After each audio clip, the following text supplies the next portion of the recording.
Hello students, मैं Vijay Kumar ideal coaching centre पार्कपुर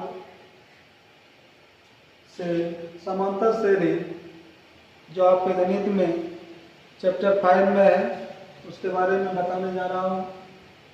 आप समांतर श्रेणी अरिथमेटिक प्रोग्रेशन को जानने के लिए सबसे पहले बोर्ड पर लिखे हुए तमाम चीज़ों को ध्यान से देखें।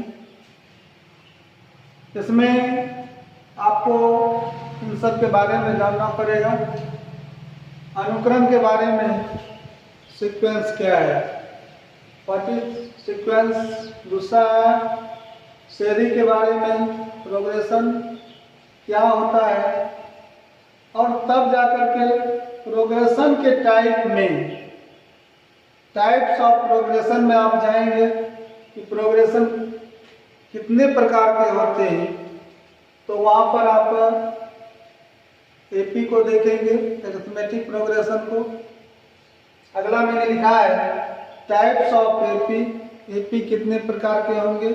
जनरल फॉर्म ऑफ एपी मतलब एपी का सामान्य फॉर्म प्रारूप क्या होता है, और उसी सामान्य फॉर्म का जो है संख्यात्मक मान जो है वह पालन करता है। उसी नियम पर उस संख्याओं का मान अनुक्रम में रहता है।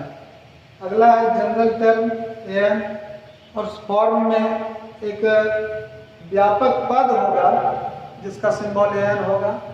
आगे है अंडरस्टैंडिंग करेंगे हम लोग ए एन एंड डी के बारे में। व्हाट इज ए क्या होता है, एन क्या होता है और डी क्या होता है। अगला कॉमन डिफरेंस के बारे में हम लोग जानेंगे, सार्व अंतर क्या होता है।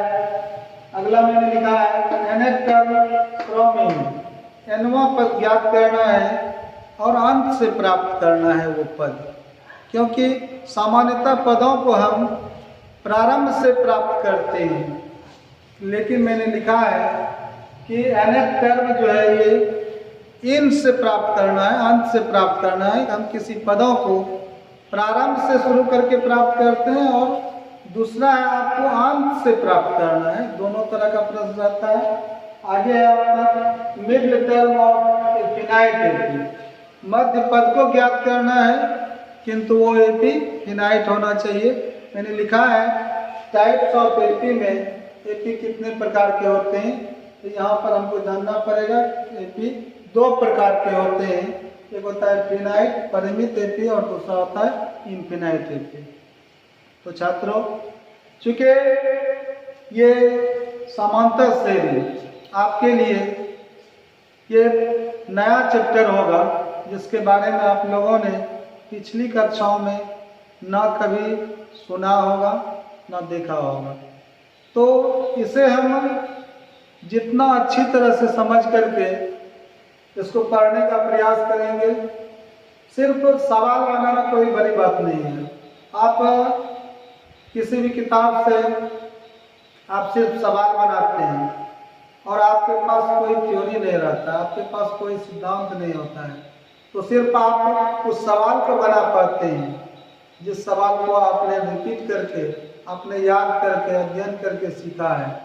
किंतु जैसे ही सवाल चेंज होता है, आपने देखा होगा, आप उस सवाल को नहीं बना पाते हैं।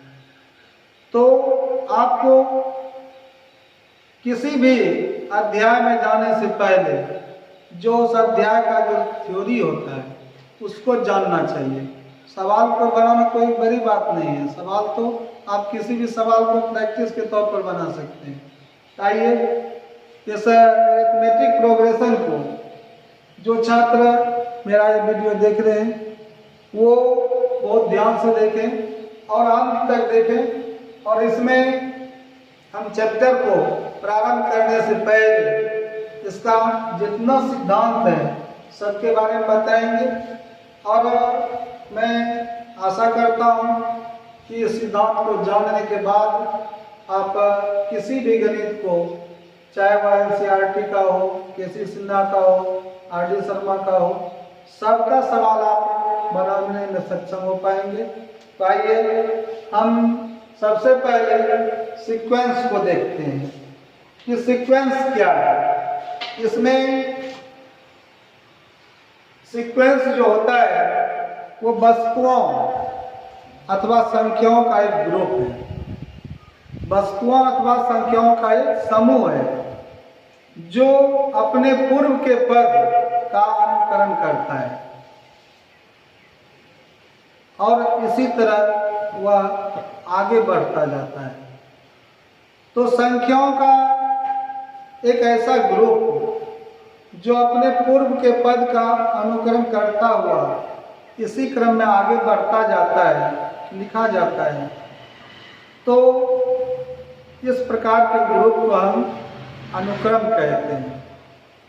जैसे एक उदाहरण के तौर पर कुछ संख्याओं का ग्रुप 2, 4, 8, 16 और 32। इसे आप ध्यान से समझिए कि कोई भी अगला जो पद है वो अपने पूर्व के पद, जस्ट क्रमागत पूर्व का जो पद है उसमें 2 से गुना करने पर प्राप्त हुआ है। ये नेचर है उसमें। तो ऐसा जो समूह है संख्याओं का ये सीक्वेंस है। और जब आप सीक्वेंस को देखते हैं तो ये सीक्वेंस ही चेंज हो जाता है। सीक्वेंस चेंज इनटू प्रोग्रेशन, मतलब सीक्वेंस जो है वो बदल करके प्रोग्रेशन कहलाता है। कब? जब उस अनुक्रम में, उस सीक्वेंस में के प्रत्येक मेंबर जो होते हैं, उस अनुक्रम का जो प्रत्येक सदस्य जो होता है, जो एलिमेंट होता है, वो एक विशेष नियम का पालन करता है, उसमें एक विशेष गुणधर्म होता है। तो जो विशेष नियम का पालन करते हुए संख्याओं का जो सीक्वेंस बनता है वो प्रोग्रेशन कहलाता है, वो श्रेणी है। बात समझ में आ गया होगा कि विशेष नियम का पालन करता हुआ जो सीक्वेंस लिखा जाता है वो प्रोग्रेशन है, नहीं तो वह सिर्फ सीक्वेंस है, अनुक्रम है। मतलब प्रत्येक अनुक्रम श्रेणी नहीं कहला सकता है। अनुक्रम सिर्फ अनुक्रम होगा, सीक्वेंस ओनली सीक्वेंस। किंतु जब सीक्वेंस में एक विशेष गुणधर्म का पालन होगा तो वह सीक्वेंस ही प्रोग्रेस होता है। मतलब सीक्वेंस जो है वो प्रोग्रेशन कहला सकता है।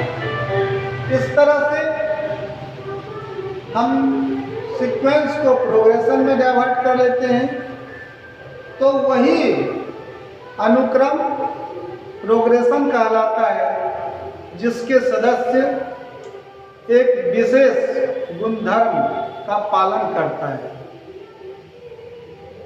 और प्रोग्रेशन के टाइप में हम जाते हैं, प्रोग्रेशन के प्रकार में, तब जाकर के हमें अरिथमेटिक प्रोग्रेशन आता है और जिसे हम पढ़ने का प्रयास कर रहे हैं। क्लास 10 में अध्याय 5 में है अपना समांतर श्रेणी, और प्रोग्रेशन का ये टाइप है, पहला टाइप है। चूंकि प्रोग्रेशन 3 प्रकार का होता है, शॉर्ट में आप समझिए AP, GP and HP। Arithmetic progression, geometric progression and harmonic progression. तब क्लास 10 में ओनली अरिथमेटिक प्रोग्रेशन को जानेंगे, फिर आगे 11 में जाएंगे तो वहाँ पर हमें ज्योमेट्रिक प्रोग्रेशन मिलेगा, GP एंड HP।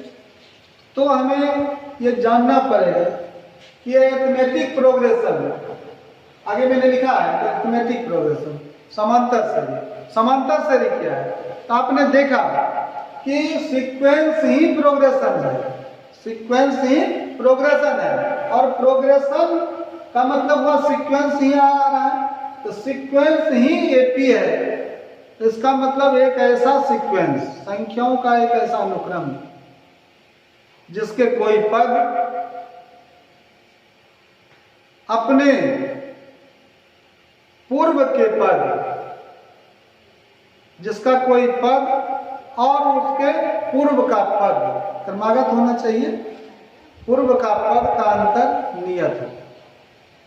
एक ऐसा अनुक्रम जिसमें कोई पद और उसके पूर्व के पद का अंतर नियत हो, अर्थात डिफरेंस जो होना चाहिए वो कॉमन होना चाहिए, तो वह अनुक्रम अरिथमेटिक प्रोग्रेशन कहलाता है। तो वह सीक्वेंस क्या कहलाता है? अरिथमेटिक प्रोग्रेशन, अर्थात एक नियत अंतर बनाता हुआ अनुक्रम अरिथमेटिक प्रोग्रेशन कहलाता है। इसे हम उदाहरण में देख सकते हैं, जैसे 2, 4, 6, 8। इसमें देखेंगे कि प्रत्येक पद जो है ना 2-2 डिफरेंस करता हुआ, 2-2 बढ़ता हुआ प्रतीत हो रहा है, अर्थात प्रत्येक पद और उसके पूर्व पद का अंतर 2 है।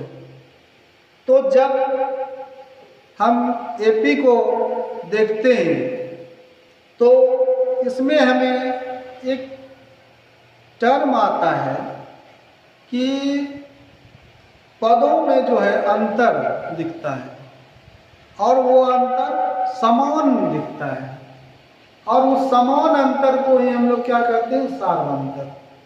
बोर्ड पर मेरा लिखा हुआ है कहीं common difference, what is common difference. तो इसी तरह से हम एपी को जानते हैं कि कोई सीक्वेंस एपी होता है जब उसके पदों में समान अंतर पाया जाता है।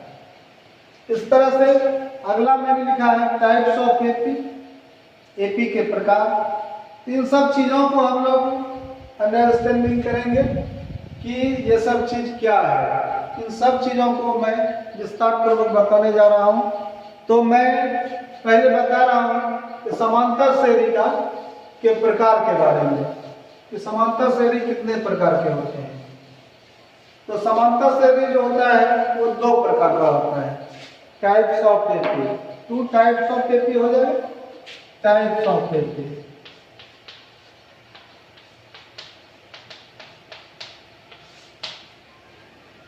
पहला आ जाएगा आपका परिमित एपी, फिनाइट, उसे हम लोग अंग्रेजी में फिनाइट एपी कहते हैं, फिनाइट एपी अरिथमेटिक प्रोग्रेशन कहते हैं। और दूसरा आता है आपका अपरिमित, अपरिमित एपी, इनफिनाइट एपी। तो परिमित एपी को, परिमित एपी की परिभाषा जो है वो इसी पर डिपेंड है कि एक ऐसा प्रोग्रेशन, एक ऐसी श्रेणी जिसमें पदों की जो संख्या है वो परिमित, पदों की संख्या परिमित हो। और इस एपी में हम बता देना चाहते हैं कि अंतिम पद मौजूद रहता है। अगर हम उदाहरण को देखें तो जिस एपी में अंतिम पद मौजूद है आप उसे परिमित एपी कह सकते हैं, और उस एपी में पदों की संख्या कितनी है इसे हम ज्ञात कर सकते हैं। तो पदों की संख्या अगर परिमित हो तो पता कैसे चलेगा? तो जिसमें लास्ट टर्म दिया रहेगा, अंतिम पद दिया रहेगा, तो समझना चाहिए कि ये परिमित एपी है। और जब पदों की संख्या, जिस एपी में, जिस प्रोग्रेशन में पदों की संख्या का पता नहीं हो, अर्थात लास्ट टर्म दिया हुआ नहीं हो, अंतिम पद मौजूद नहीं हो, तो समझना चाहिए कि वो अपरिमित एपी है। तो हम इसे उदाहरण में देखते हैं। तो परिमित एपी के, परिमित एपी सच दैट हम बोल सकते हैं कि 2, 4, 6, 8 डॉट 100, 100। यह अंतिम पद 100 है, तो हम पदों की संख्या को ज्ञात कर सकते हैं। और ये तय है कि इसमें पदों की संख्या कितनी होगी, 50 पद होंगे, 60 पद होंगे, तो ये पता है इसमें, क्योंकि लास्ट टर्म है तो पदों की संख्या को हम ज्ञात कर सकते हैं। और जब हम अपरिमित एपी को देखते हैं, अपरिमित एपी सच इनफिनाइट एपी सच 3, 5, 7 डॉट, तो इसमें ना तो लास्ट टर्म है, तो हम कह सकते हैं कि इसमें पदों की संख्या अपरिमित है, इन्फिनाइट है, तो ये अपरिमित एपी है। तो मैंने देखा कि एक परिमित एपी हुआ, दूसरा अपरिमित एपी हुआ। तो इसमें परिमित एपी और अपरिमित एपी कोई भी एपी हो, इसमें जो है हमें ए का मान फर्स्ट टर्म के रूप में है ना, और कॉमन डिफरेंस अगले पद में कोई पद है उसके पूर्व का पद का अंतर कॉमन डिफरेंस होगा, और ये लास्ट टर्म, ठीक है। और लास्ट टर्म को ही हम लोग nth टर्म कहते हैं, और इसे जनरल टर्म भी कहते हैं, व्यापक पद है ये। तो इसमें बहुत पद हैं और पदों की संख्या an से ज्ञात की जाती है। तो टाइप्स ऑफ एपी में सिर्फ मैंने देखा कि दो तरह का एपी हुआ, एक हो गया तो आपका परिमित एपी, फिनाइट एपी, और दूसरा हो गया तुम्हारा अपरिमित एपी। अगला मैंने लिखा था कि जनरल टर्म, इसमें फॉर्म हम देखते हैं तो उस फॉर्म में एक जनरल टर्म होता है। एपी का जनरल फॉर्म देखते हैं। एपी का जनरल फॉर्म है आपका जनरल फॉर्म ऑफ एपी। इसमें हम एपी सब्जेक्ट फर्स्ट टर्म को A1, सेकेंड को A2, थर्ड को A3 and so on, last term को AN। और ये AN जो है ये व्यापक पद है, इसे हम nth टर्म भी कहते हैं, nth टर्म भी कहते हैं, और हिंदी में हम इसे nवां पद कहते हैं। और कहा जाए तो ये पदों का जो है मास्टर है, मतलब व्यापक पद जो है वो प्रथम पद को छोड़कर, प्रथम पद को छोड़कर अन्य सभी पदों को ये ज्ञात करने में ये मदद करता है। मतलब ये व्यापक पद पर सभी पद डिपेंड करते हैं। तो इसी एपी के फॉर्म में अगर हम किसी दूसरे फॉर्म को देखते हैं तो पद जो है एपी का कोई भी पद, यहाँ पर दो तरह से हम पद के बारे में जानेंगे। पहले तो हम प्रारंभ से कोई पद और पुनः अंत से कोई पद, इसको जानने का प्रयास करेंगे। तो पहले हम प्रारंभ से कोई पद को जानते हैं। तो प्रारंभ से जब कोई पद को जानने का प्रयास करते हैं तो प्रारंभ का जो पद है, फर्स्ट टर्म जो है, वह प्रारंभ से अगर कोई पद ज्ञात करना होता है तो फर्स्ट टर्म मदद करेगा उसका।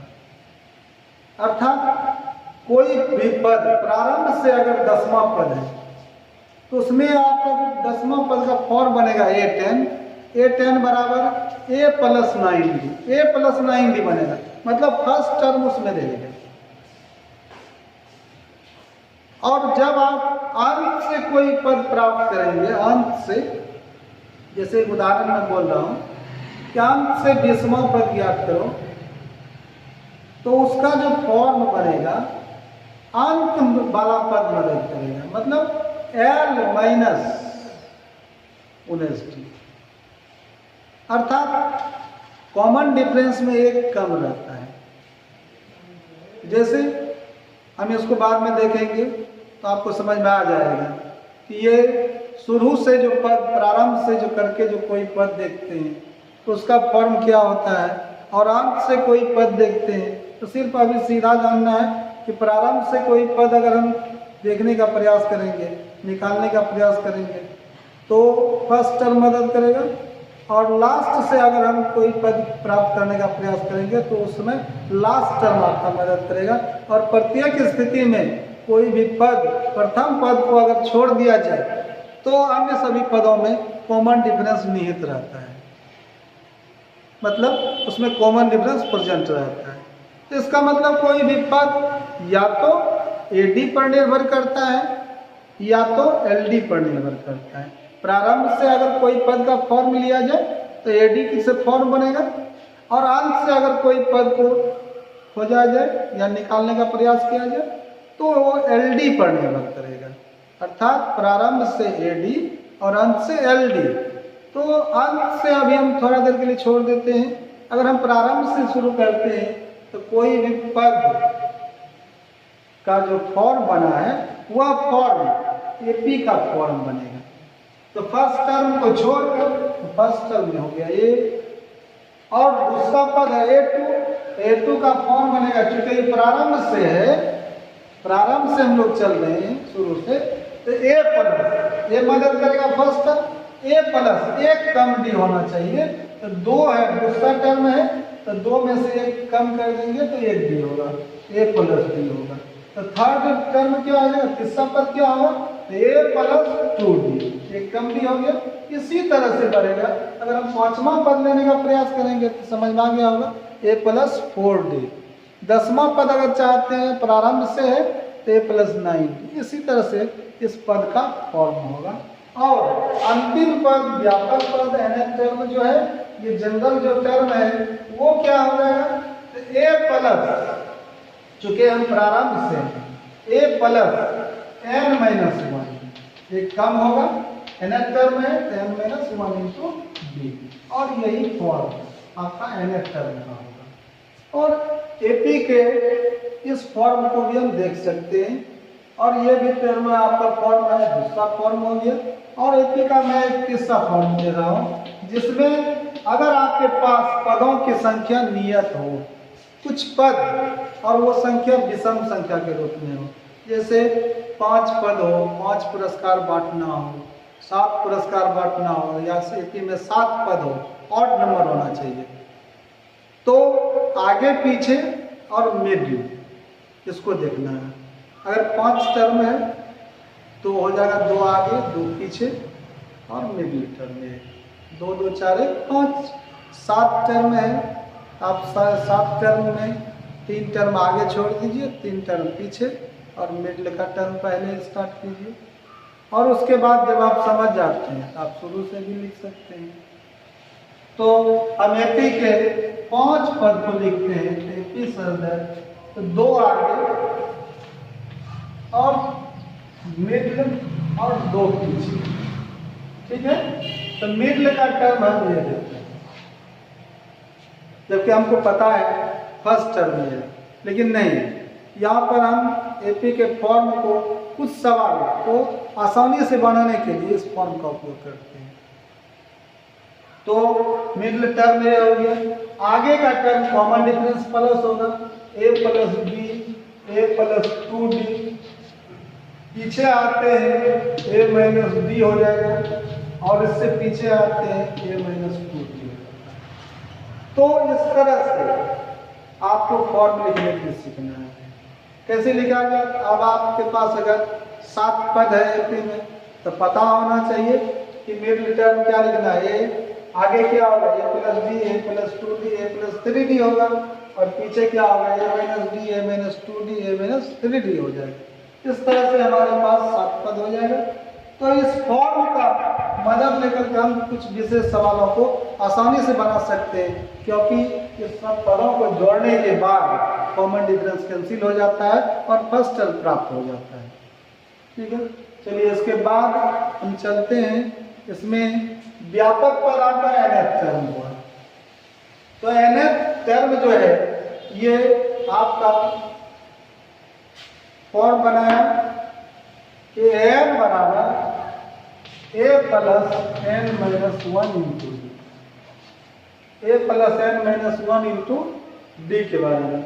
मतलब इसके फॉर्म से ज्ञात है, पता चल रहा है कि हमें n जो है a, n और d, a, n और d, इन तीनों चीज़ों के दिए रहने से nth टर्म ज्ञात हो सकता है। अगर इन तीनों में से अगर कोई भी एक चीज नहीं दिया रहेगा तो हम nवां पद को ज्ञात नहीं कर सकते हैं।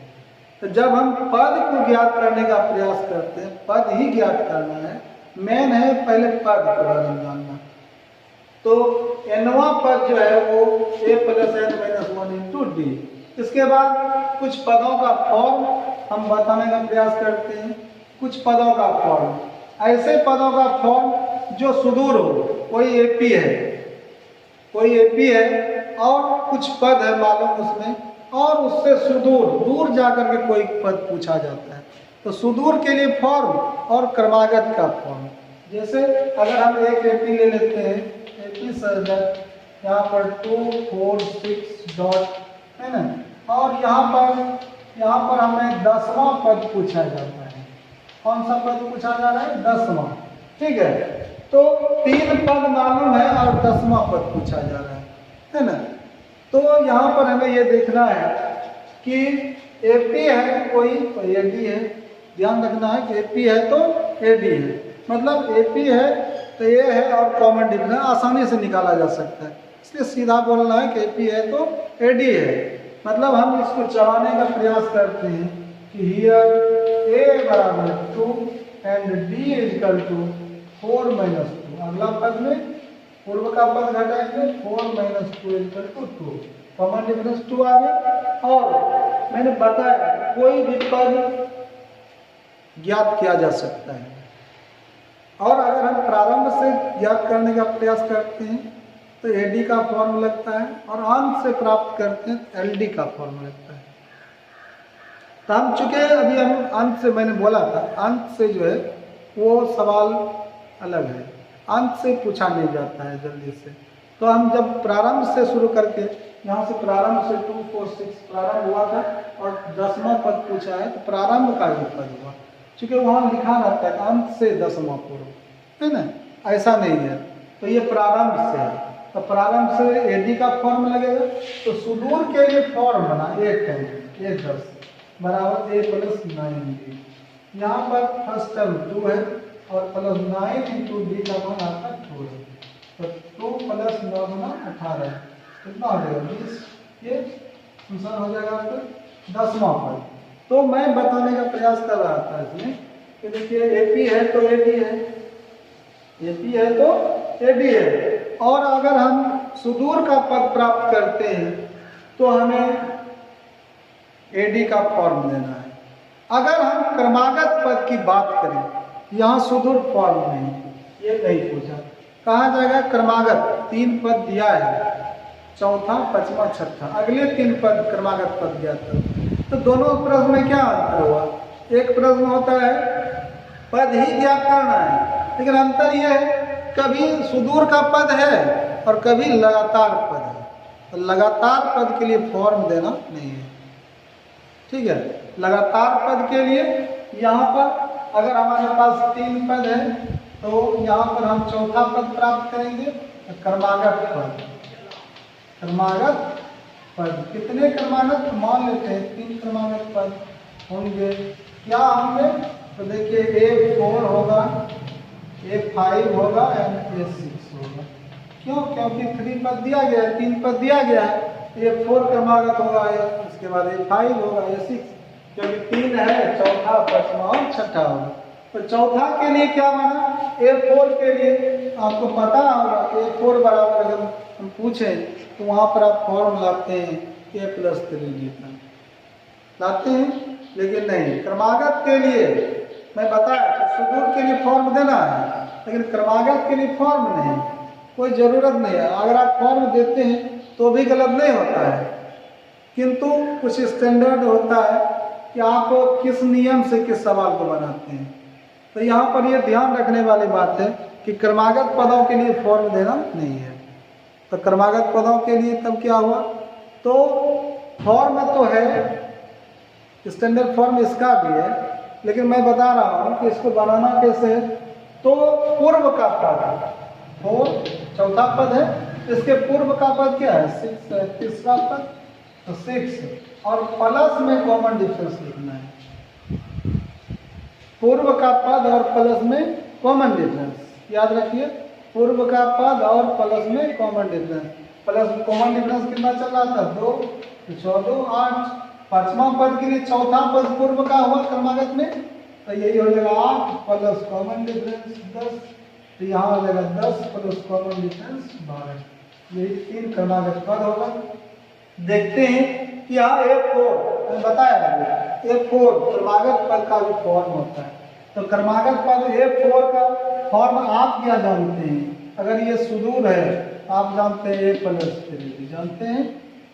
अगर 10 10वां पद है तो क्या फॉर्म जानते हैं A प्लस 9D, लेकिन अगर ये क्रमागत है 9 पद दिया गया है 10 पूछा गया है A9 प्लस D, तो बताइए कि A4 क्या होगा? तो A3 plus D, A plus 3D आप जान रहे हैं A प्लस 3D होता है सुदूर के लिए, और A3 प्लस D, A3 का मतलब चौथा ज्ञात करना है तो तीसरा प्लस कॉमन डिफरेंस। अगर हमें 10वां ज्ञात करना हो तो क्या होगा? 9वां पद A9 प्लस कॉमन डिफरेंस। अगर ये सुदूर है, अगर ये सुदूर का पद 10वां है, 9वां नहीं मालूम है, तो इस स्थिति में A प्लस 9 समझ में आ गया होगा कि सुदूर का पद और क्रमागत पद को हम इस नियम से बना सकते हैं। अब हमें ये जानना है what is A, M and B। A क्या है? फर्स्ट टर्म, किसी एपी का प्रथम पद का सिंबल A होता है। D क्या है? कॉमन डिफरेंस, सारवंतर, और एपी में चूंकि ये एक ऐसा पद है, एक ऐसा अंक है जो नियत होता है, अंतर जो है ये नियत होता है, इसलिए एपी में नियतांक क्या होता है? तो इसका जवाब होगा सारवंतर, कॉमन डिफरेंस। तो सारवंतर एपी में क्या हुआ? नियतांक, ठीक है। और एन क्या होता है? What is an? एन जो है यह नंबर ऑफ टर्म है, पदों की संख्या कितनी है, n इक्वल टू वाट है ना, पदों की संख्या कितनी है। n बराबर, जैसे एपी में 10 पद है, एपी में 20 पद है, तो n बराबर 20 हो जाएगा, n बराबर 10 हो जाएगा, इस तरह से तो नंबर ऑफ टर्म हो जाएगा n। और हमें ये जानना है कि इसका नेचर क्या होता है A N D का। तो A जो है प्रथम पद जो है वो धनात्मक पूर्णांक हो सकता है, प्लस वाला संख्या हो सकता है, ऋणात्मक पूर्णांक हो सकता है, निगेटिव नंबर हो सकता है इंटीजर, और शून्य भी हो सकता है। और कॉमन डिफरेंस क्या होता है? जस्ट यही एक के जैसा, धनात्मक पूर्णांक हो सकता है, positive integer, negative integer and 0, मतलब ऐसा हो सकता है। इसके बाद n क्या होता है? n जो है इसे समझना है, n epsilon natural number. n जो होता है वो ओनली नेचुरल नंबर होता है, n is not equal to 0, n का मान 0 नहीं हो सकता है। किसी एपी में पदों की संख्या पूछा जाए, पदों की संख्या कितनी है, तो 2 4 5 6 7 8 हो सकता है, लेकिन n बराबर 0 नहीं हो सकता है। और n का